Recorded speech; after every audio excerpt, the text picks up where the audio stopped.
오늘 한우리교회는 오후 2시에 권사 취임 예식을 통해서 6분의 남자 권사님과 22분의 여자 권사님을 새롭게 세웁니다. 권사님을 세운다고 하는 것은 성도들에게는 새로운 기도의 어머니를 세운다는 의미가 있기 때문에 우리를 위해서 기도하시는 새로운 28분의 어머니 같은 분들이 생긴다는 교회의 큰 기쁨이 되는 행사입니다. 또 권사님은 교회 대소사를 어디에서나 잘 감당하시면서 어머니 같은 마음으로 섬기는 아주 귀한 직분입니다. 저도 그렇지만 우리는 예로부터 우리 신앙생활에 있어서 이 권사님들의 영향력, 또 권사님들을 존경하는 마음은 늘 변함이 없었고 참 영향력도 컸던 분들이 권사님들이시고 교회 중직들 가운데 가장 대표적인 역할들을 감당하시는 분들이 권사님들이시라 이렇게 권사님을 세우시는 일이 저에게도 여러분에게도 큰 기쁨입니다. 오늘 새롭게 권사 취임을 받는 28분들에게 그리고 더불어 성도된 우리 모두에게 사명자로서 새롭게 도전받는다는 의미에서 오늘 설교 제목을 복음을 지키는 사명자라는 제목을 가지고 디모데후서의 말씀으로 은혜를 나누며 도전받는 시간을 갖기 원합니다. 오늘 본문 말씀인 이 디모데후서는 디모데라고 하는 바울의 영적인 후배 또 혹은 아들이라고 불리우는 디모데에게 보내는 바울의 유언입니다. 바울이 죽기 전에 쓴 글이라고 알려져 있습니다. 그래서 초대교회는 오늘날과 같이 이 신약 성경이 정경으로 확정되기 전에 신약 성경을 수집하는 가운데 순서를 정하기 전에 제일 먼저 구원의 복음을 해설한 로마서를 신약 성경에 제일 먼저 두고 또 목회자를 위한 바울의 서신서인 이 디모데후서를 성경에 제일 마지막에 두어서 초대교회 신자들에게 읽게 했다고 합니다. 디모데후서는 그만큼 성경을 전체를 마무리하고 정리하는 유언과 같은 말씀이기 때문에 읽어보면 굉장히 그 말씀의 느낌들이 비장하고 또 마지막으로 하는 말씀이기 때문에 한 말씀 한 말씀을 가슴에 담지 않으면 안 되는 이런 말씀들이 기록되어 있습니다.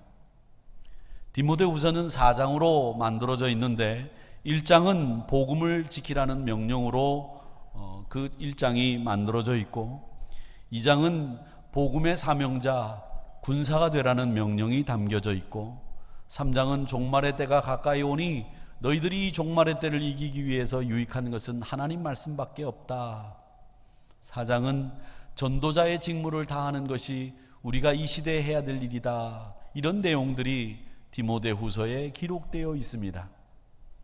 그 가운데 오늘 말씀은 말세의 복음 전도자가 지녀야 되는 중요한 덕목을 말씀하고 있습니다.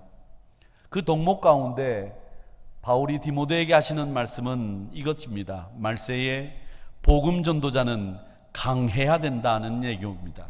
강해야 된다. 왜냐하면 이 복음 전도자를 흔드는 일들이 굉장히 많기 때문입니다. 말세는 세상의 기류에 휩쓸리기 쉬운 때입니다. 복음 전도자는 세상의 기류에 휩쓸리지 않기 위해서 강해야 합니다. 그 강함을 위해 필요한 것이 뭐냐? 오늘 말씀에 3가지가 등장하는데 그 3가지 중에 첫 번째가 은혜 가운데 강하고입니다. 1절 말씀에 보면 내 아들아 그러므로 너는 그리스도 예수 안에 있는 은혜 가운데서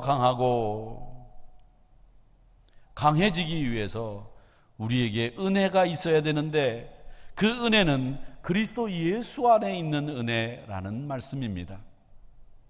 예수 그리스도 안에 있는 은혜가 우리를 강하게 만듭니다. 세상의 지식, 경험, 우리의 지위 이런 것이 우리를 강하게 만드는 것이 아니라 그리스도 예수 안에 있는 은혜, 그게 우리를 강하게 만드는 거예요. 저는 이 신앙인, 복음 전도자, 예수 믿는 우리에게 꼭 3가지가 있어야 된다고 생각을 합니다. 사람에게 의식주가 입는 거, 먹는 거, 거하는 거, 이게 있어야 되듯이 우리 신앙의 사람에게는 꼭 필요한 세 가지 덕목이 있는데, 그게 뭐냐? 지혜, 용기, 그리고 마지막 은혜입니다. 이 지혜와 용기와 은혜가 우리에게 꼭 있어야 됩니다. 지혜가 없으면 늘 좌충우돌하는 분별 없는 사람이 될 게 뻔합니다. 용기가 없으면 우유부단하고 우물쭈물대고 그저 결단하지 못하고 허송세월 보냅니다. 은혜가 없으면 추진력은 있고 똑똑하기는 한데 그 심령이 메말라 있어서 무미건조하고 복음만을 저돌적으로 외치는 복음 전도자로 남습니다. 그래서 신앙의 사람인 복음 전도자에게는 지혜가, 용기가, 은혜가 적절하게 있어야 됩니다. 현대 그리스도인들에게 지혜는 다들 있는 것 같아요. 다 똑똑하고 사리 분별은 분명한 것 같습니다. 그런데 겸손과 배려가 없는 지혜는 유익하지 못합니다. 그런 유익하지 못한 지혜가 넘쳐나고 있습니다. 용기는 또 어떻습니까? 복음을 위해서 정말 죽을 각오가 되어 있습니까? 이렇게 누군가 묻는다면 각오되어 있습니다. 예수를 위해서 죽을 각오가 되어 있습니까? 예, 죽을 각오가 되어 있습니다. 말씀하실 분들 많을 거예요. 그런데 정말 죽는 순간 그것이 내 앞에 닥쳐왔을 때 용기 낼 수 있을까?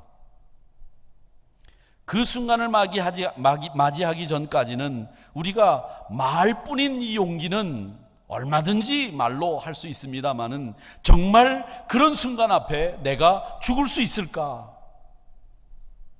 용기는 말로 하는 게 아니죠. 여호수아서 1장 9절에 보면 우리 성도님들이 좋아하시는 말씀이죠. 내가 내게 명령한 것이 아니냐? 강하고 담대하라. 두려워하지 말라. 놀라지 말라. 내가 어디로 가든지 내 하나님 여호와가 너와 함께 하느니라 하시니라. 여호수아는 이스라엘 백성들을 이끌고 모세가 40년 광야 생활 끝에 이제 가나안을 들어가기 직전에 그 이스라엘 백성들을 지도하는 이 리더십을 이양받는 순간이었습니다. 그 리더십을 이양받는 순간에 두려움에 휩싸였어요.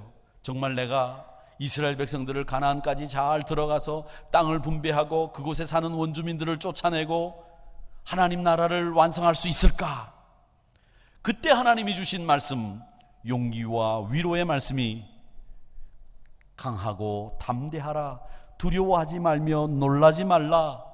네가 어디로 가든지 네 하나님 여호와가 너와 함께 하느니라. 이 말씀을 하시면서 너에게 정말 필요한 것이 뭐냐? 하나님과 동행이다. 동행하시는 하나님이 어디를 가든지 내게 은혜를 주신다. 이걸 말씀하시고 있습니다. 은혜는 하나님과 동행하는 가운데, 주님 안에 거하는 가운데 임하고 체험할 수 있습니다. 은혜는 내가 찬양을 하는 가운데 감동도 있지만 진짜 은혜는 하나님과 동행하는 가운데, 예수님을 모시고 사는 가운데 은혜를 체험하는 거예요. 그래서 바울은 오늘 1절 말씀에 그리스도 예수 안에 있는 은혜로 강해라. 그리스도 예수 안에 있는 은혜로 강해라. 유익하지 못한 세상의 지혜로, 말뿐인 용기로 강한 척하는 것 아니라 정말 강해지기 위해서는 그리스도 예수 안에 있는 은혜가 우리에게 필요하다. 은혜로 서야 됩니다.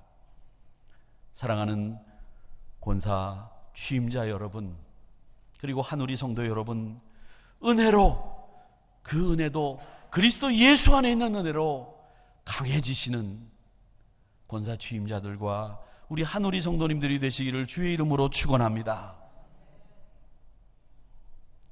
은혜로 충만하게 될 때, 저는 오늘 성서 일과로 읽은 이 시편 56편 8절의 말씀을 굉장히 깊이 묵상하면서 은혜로 충만하게 될 때 이런 고백이 나오지 않을까 생각해 봤습니다.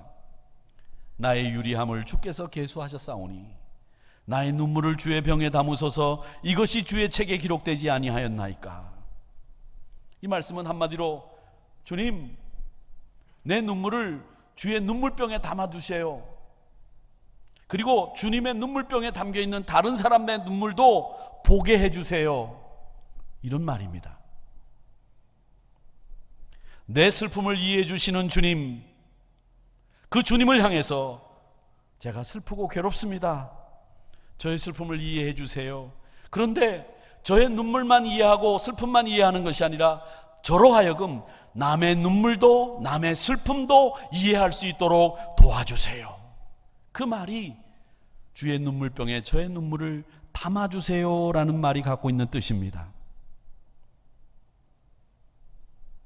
그리스도 예수 안에 있으면 이런 은혜가 여러분에게 있는 줄로 믿습니다.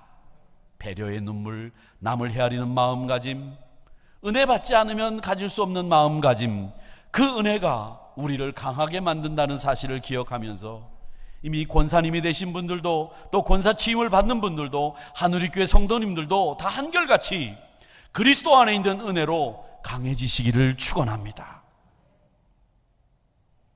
두 번째는 7절 말씀에 보면 주께서 범사에 내게 총명을 주신다고 말씀하시고 있습니다. 내가 말하는 것을 생각해보라. 주께서 범사에 내게 총명을 주시리라. 이 총명이라고 하는 말씀을 7절에서 말씀하시는데 2절에서부터 6절 앞에 있는 말씀에서 그 총명 있는 사람들이 하는 일들을 쭉 기록해 두었습니다. 어떤 일들이냐? 총명 있는 사람들이 2절에 보니까 충성된 사람들에게 사명을 위임할 줄도 알고 가르치는 권세도 준다. 이게 2절이고요. 3절에서는 총명한 사람들은 예수 그리스도의 좋은 군사로 고난 앞에서도 의연하다. 4절에서는 나를 부르신 모집한 사람을 기쁘게 하는 사람이 총명한 사람이다. 5절에서는 총명한 사람은 법대로 경기한다. 6절에서는 수고하고 땀 흘리는 농부가 곡식을 먼저 받는 것처럼 총명한 사람이 수고하고 땀 흘리며 제일 먼저 익은 곡식을 취하게 된다. 이 총명한 사람들이 하는 일이고 누리게 되는 지혜로운 모습들을 그려놓고 있습니다. 근데 이 총명에 관해서 2절에서부터 6절까지의 말씀 가운데 제일 중요한 포인트는 4절의 말씀입니다. 그 4절의 말씀이 뭐냐면 병사로 복무하는 자는 자기 생활에 얽매이는 자가 하나도 없나니 이는 병사로 모집한 자를 기쁘게 하려 함이라. 사명자로 우리를 불러주신 하나님을 기쁘게 하는 일, 그게 총명한 사람이 하는 일이라는 거예요. 부자가 되려면 부자에게 점심을 사라는 책이 있습니다. 부자가 되려면 누구에게 점심을 사요? 부자에게 점심을 사라. 이 책 제목대로라면 저는 점심을 얻어먹을 기회가 전혀 없습니다. 3부는 좀 더 덜 통해요. 일부 예배 때는 잘 통해요. 2부는 쉬운 성가대를 중심으로 해서 잘 통해요. 3부는 답답해요. 잘 이렇게 머리 회전이 잘 안 되는 것 같은 그게 아니라 3부는 좀 예배가 예전 예배라 그런지 딱딱한 분위기가 이렇게 흘러가는지 몰라도 얘기하면 반응이 늦어요. 반응이 늦는 분들이 아닌데 사실은 보면. 근데 이 책에서 제가 이 책이 이건 이제 사족이고 이 책에서 말하는 내용의 핵심이 뭐냐면 부자는 남을 기쁘게 하는 일을 잘한대요. 이 책 핵심이에요. 저는 이 말을 신앙 안에 그대로 적용해 보자면 좋은 성도, 정말 영적으로 풍성한 부자와 같은 성도들은 다른 사람을 부자들이 기쁘게 하는 일에 최선을 다하고 잘하는 것처럼 좋은 성도들과 풍요로운 성도들, 풍성한 성도들은 하나님을 기쁘게 하시는 일을 잘하는 성도인 줄로 믿습니다. 그렇게 적용을 받았어요. 하나님을 기쁘게 하는 방법을 잘 아는 사람이 영적으로 부유한 사람이고 총명한 사람입니다. 여러분, 주의 일을 하면서 내가 좋아서, 내가 기뻐서 주의 일을 하는 사람이 없습니까? 여러분이 좋아서 하는 일은 여러분의 일이에요. 하나님이 기뻐하시고 하나님이 주신 총명으로 무장해 있는 사람은 내가 싫어도 하나님이 기뻐하시는 일을 하는 사람들이란 말이죠. 그거예요.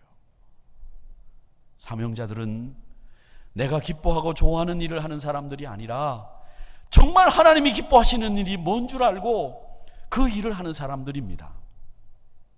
여러분, 선물을 주려면 주는 사람이 좋은 게 아니라 받는 사람이 좋아하는 것을 줄 때 더 의미가 있어요.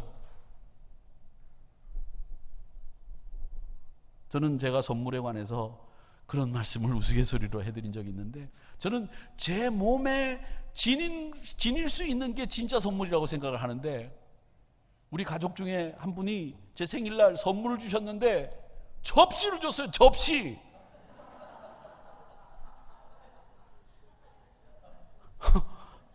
그래서 제가 그때 선언을 했어요. 우리 가족들한테 내가 지닐 수 있는 물건을 선물로 달라. 뭐 허공을 치는 소리가 들는지 모르겠지만 선물은 받는 사람이 좋아해야 그게 선물이 되는 거예요.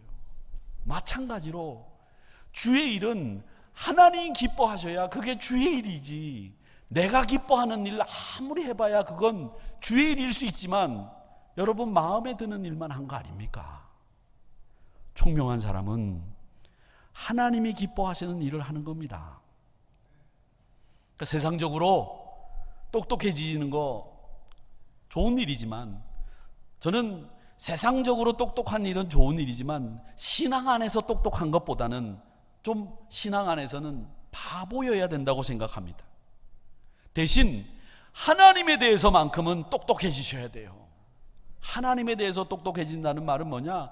하나님의 뜻이 무엇인지, 하나님이 나에게 무엇을 원하시는지, 하나님이 무엇을 기뻐하시는지, 이게 똑똑한 사람이 헤아릴 줄 아는 지혜가 있는 사람이 그런 것을 생각한단 말이죠.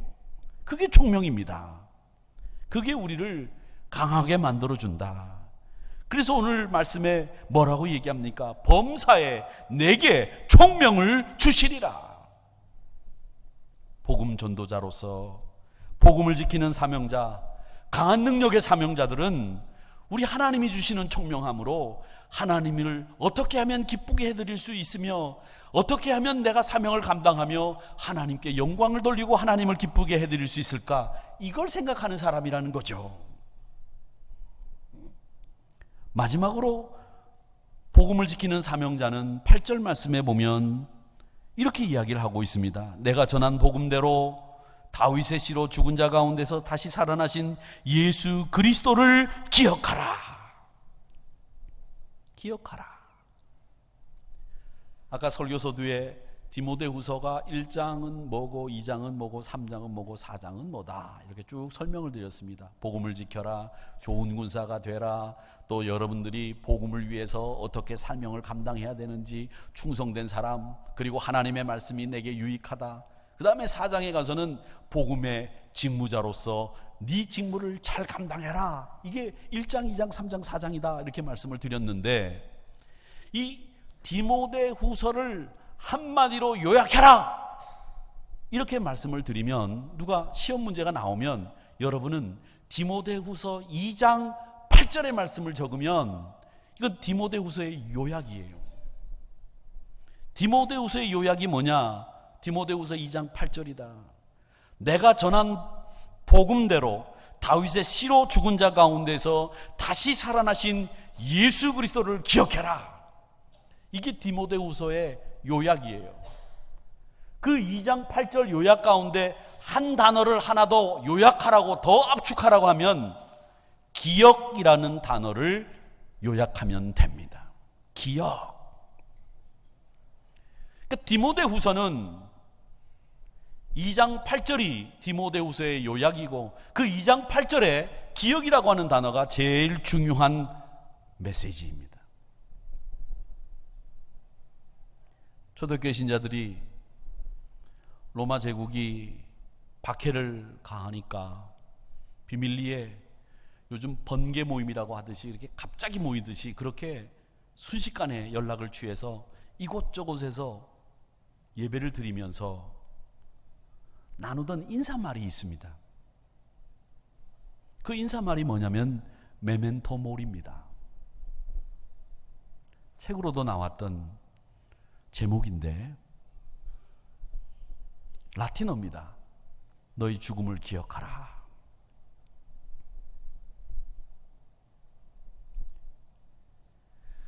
성서 전체가 우리에게 처음부터 마지막까지 강조하고 있는 게 뭐냐? 너 오실 메시아를 기억해라. 신약 성경은 너 다시 오실 메시아를 기억하라. 창세기서부터 요한계시록까지 우리에게 주는 메시지 전체가 뭐냐? 기억하라예요.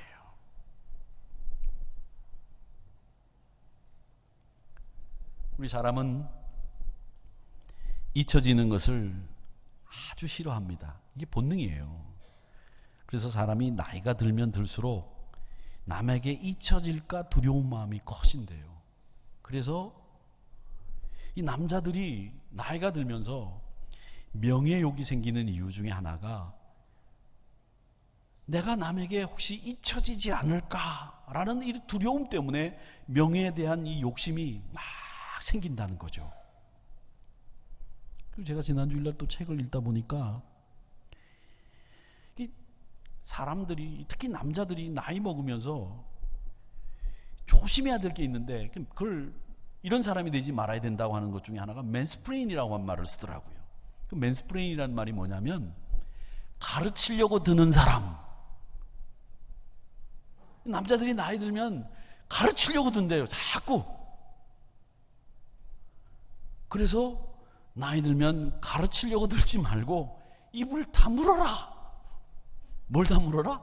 입을 다물어라. 근데 저도 가만히 보니까 입이 다물어지질 않더라고요. 점점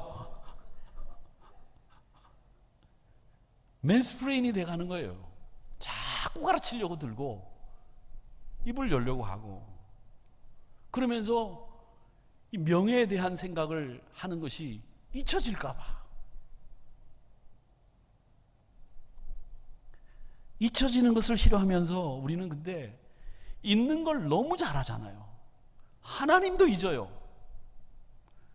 24시간 우리가 하루 생활을 하면서 하나님을 얼마나 우리가 기억합니까? 생각합니까? 하나님 생각 없이 1시간, 2시간 쉽게 보내잖아요. 육신이 허약해져서 어쩔 수 없이 우리 기억이 희미해지는 거는 뭐 할 수 없는 거죠. 어떻게 합니까?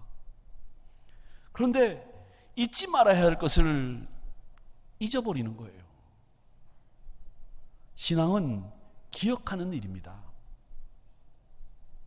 우리가 100주년 행사를 왜 치렀습니까? 잊지 말아야 될 것을 기억하기 위해서 한 거예요. 기억을 잃어버리면 한 개인도 그 정체성이 무너져 버리잖아요. 인생도 무너지잖아요. 공동체도 공동체가 가지고 있는 기억을 잃어버리면 그 공동체는 사라져요. 한우리 공동체라고 하는 이 공동체가 가지고 있는 좋은 기억들, 그걸 우리 교회 전통이라고도 말하고 우리 교회가 가지고 있는 장점이라고도 말하는 그 한우리 교회만의 정체성, 기억 이런 것들을 잃어버리면 그 공동체성은 사라지는 거예요. 신앙의 본질은 기억입니다. 불의와 죄로 죽을 수밖에 없는 우리를 구원해 주신 하나님의 은혜를 기억하는 일, 그게 신앙이에요. 우리 하누리교회에 소속되어 있는 하누리교회 성도라고 하는 것은 우리 하누리교회가 가지고 있는 공동체의 기억을 내가 유지하고 지키고 자랑스럽게 다음 세대들에게 넘겨주기 위해서 애를 쓰는 것, 그게 하누리 공동체가 가지고 있는 직분자들이 해야 될 일. 그 기억을 발전시키고 아름답게 표현하는 일, 그게 감사죠. 그게 우리 하누리 공동체의 모습이어야 된다는 겁니다. 히브리어로 기억을 자카르라고 합니다. 자카르, 기억하라. 한국말은 왼쪽에서 오른쪽으로 쓰죠. 기억하라. 자카르도 왼쪽에서 오른쪽으로 썼습니다만은 히브리어는 오른쪽에서 왼쪽으로 씁니다. 그래서 자카르는, 자라고 하는 말은 맨 오른쪽에 있는 말이에요. 자카르, 이렇게 읽습니다. 밑에 이렇게 붙어 있는 건 모음입니다. 근데 일단 이 모음은 나중에 이제 만든 거고 모음이 없어요. 그래서 히브리어는 원래 모음이 없어서 읽고 싶은 대로 모음을 갖다 붙여가지고 읽기도 하기 때문에 오류가 나기도 하지만 자카르, 기억하랍니다. 이 뜻이 attention이라는 뜻도 있어요. 주의를 기울여라. 또 권고하다, advice라고 하는 뜻도 있습니다. 이 attention이라고 하는 뜻과 advice라고 하는 뜻을 가지고 있는 이 자카르라고 하는 기억하다는 뜻은 주님이 주시는 말씀과 뜻을 주의를 기울여서 묵상하고 회상하고 권면하면서 스스로를 일깨워 적극적으로 능동적으로 행동하는 영적인 행위, 이게 기억하라, 자카르라고 하는 뜻이 단어가 갖고 있는 뜻입니다. 이 기억하라고 하는 말을 성경에서 제일 유독 우리가 눈에 띄게 하신 말씀이 있는데 그게 신명기 32장 모세의 마지막 유언이에요. 모세가 신명기 32장에 이르러서 이스라엘 백성들을 이집트에서 끄집어내서 가나안에서 40년 동안 생활하고 난 뒤에 이제 가나안을 들어가려고 느보산 앞에서 죽기 직전에 이스라엘 백성들을 향해서 유언처럼 하신 말씀이 신명기 32장의 말씀이에요. 그 말씀의 내용이 뭐냐? 여러 가지가 있지만 그 하나가 뭐냐면 기억하라, 자카르입니다. 너희를 이집트에서 종살이에서 구원해 주신 하나님의 은혜를 자카르해라. 광야에서 40년 동안 먹을 것 없을 때 만나와 메추라기를 내려주시면서 불기둥과 구름기둥으로 인도해 주신 하나님의 은혜를 자카르해라. 앞으로 너희들이 들어가서 살게 될 그 가나안 땅에서 원주민들을 물리치고 하나님 나라를 이끌 수 있는, 만들 수 있는 힘과 용기를 주신 하나님을 자카르해라. 이게 신명기 32장의 내용이에요.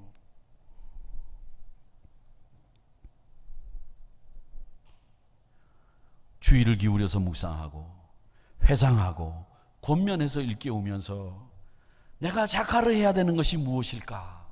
하나님의 은혜입니다.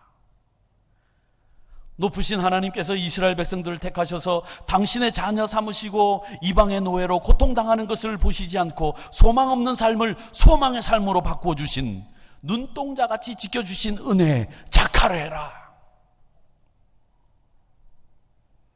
진노의 자식이었던 우리를 당신의 자녀가 되게 하셨고 천국 소망을 갖고 살아갈 수 있도록 은혜를 베푸신 그 하나님의 우리에게 베풀어 주신 은혜를 자카르해라. 이게 첫사랑을 회복하는 길이고요. 이게 우리 주변을 둘러싸고 있는 온갖 근심, 염려, 걱정을 물리치고 치유할 수 있는 경험이 되는 것, 뭐냐? 하나님의 은혜를 기억하는 거예요. 사랑하는 성도 여러분, 이 기억하라고 하는 말씀은 과거에 얽매여 살라는 말이 아닙니다.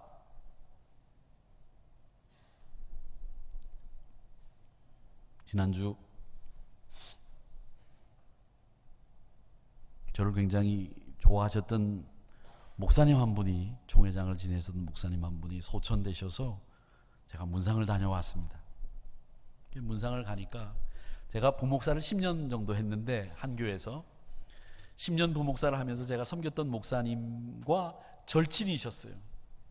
둘도 없으셨어요. 가니까 목사님이 입관 예배 이제 축도를 하시려고 오셨더라고요.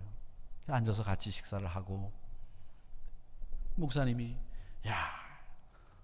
이제 돌아가신 목사님을 향해서 저 나보다 2살이나 어린데 나보다 먼저 갔어. 그러면서 옛날 얘기를 하시는 거예요. 옛날 얘기. 제가 그 목사님을 10년 동안 섬겼기 때문에, 그 교회에서 10년을 사역을 했기 때문에 그 목사님의 그 옛날 이야기는 제가 계산을 해도 한 80번은 들었을 것 같아. 80번 정도? 그런데도 처음 듣는 것처럼 네 이렇게 들었어요. 저는 그건 참 잘해요. 제가 그걸 잘해요. 그 못하시는 분들이 있어요. 어르신들이 얘기를 하면 그 옛날에 했던 얘기 왜 또 하세요? 그만두세요. 이러지 마세요. 늘 처음 듣는 얘기처럼 고개를 끄덕거리면서 들으셔야 됩니다. 그게 어른들을 공경하는 좋은 모습이에요. 제가 다른 건 몰라도 그건 잘해요. 여러분들도 누군가 어르신들이 얘기하시면 처음 듣는 얘기인 것처럼 얼굴 표정을 짓고 눈을 동그랗게 뜨고 그리고 고개를 끄덕거려 보세요. 해보시라니까요. 그렇게 하세요. 그러면 어르신들이 얼마나 좋아하는지 몰라요. 그런데 그 어르신들이 그 옛날 얘기를 하면서 즐거워하는 마음을 저도 조금은 이제 이해가 될 것 같아요. 조금 이해가 되니까 이제 제가 다시 그 옛날 얘기를 많이 하는 사람이 되어버렸어요. 그런데 기억하라고 하는 말은 과거의 얼매이라는 말이 아니에요. 기억하라고 하는 말은, 이 자카르라고 하는 말이 갖고 있는 의미는 네가 미래를 향해서 전진하는 네 그 삶 속에 과거의 기억을 통해서 실수나 실패나 네가 잘못했던 것들을 다시는 하지 말고 그 기억을 통해서 네가 미래를 향해서 가는 추진력, 동력으로 삼아라. 이런 뜻이 자카르가 가지고 있는 뜻이에요. 과거의 경험과 기억이 힘이 되고 추진력이 되도록 만들어라. 그게 너의 기억이다. 자카르다. 믿음의 향기를 드러내는 28분의 권사 취임자들, 직분자로 복음을 지켜내기 위해서 죽음 가운데 다시 사신 그리스도를 늘 기억하시는, 자카르하시는 여러분들이 되시기를 축원합니다. 나를 사랑하신 주님을 기억해야 됩니다. 하나님이 나에게 베풀어 주신 은혜를 기억해야 됩니다. 복음을 지키는 사명자가 되기 위해서 그리스도를 기억하고 그분의 행적을 기억하고 묵상하고 따라가겠다고 하는 결단을 통해서 강한 사명자가 되는 겁니다. 사랑하는 성도 여러분, 그리고 오늘 권사로 취임받으시는 권사님 여러분 축하드리고, 여러분들이 복음을 지키는 사명자라고 하는 사실을 잊지 마시고, 사명자로서 바울이 디모데에게 들려주었던 그 비장한 유언과도 같은 그 말씀을 여러분 가슴에 담기를 바랍니다. 기억해라. 주의 안에 있는 그 은혜로 강해져라. 하나님을 기쁘시게 해드리는 그 총명함을 주시는 것으로 강해져라. 그리고 그리스도의 은혜를 기억하면서 네 미래를 그 기억하는 힘을 통해서 추진력으로 삼고 동력을 삼아서 하나님 나라를 위해서 전진하는 믿음의 사역자로, 복음을 지키는 사역자로 굳게 서라.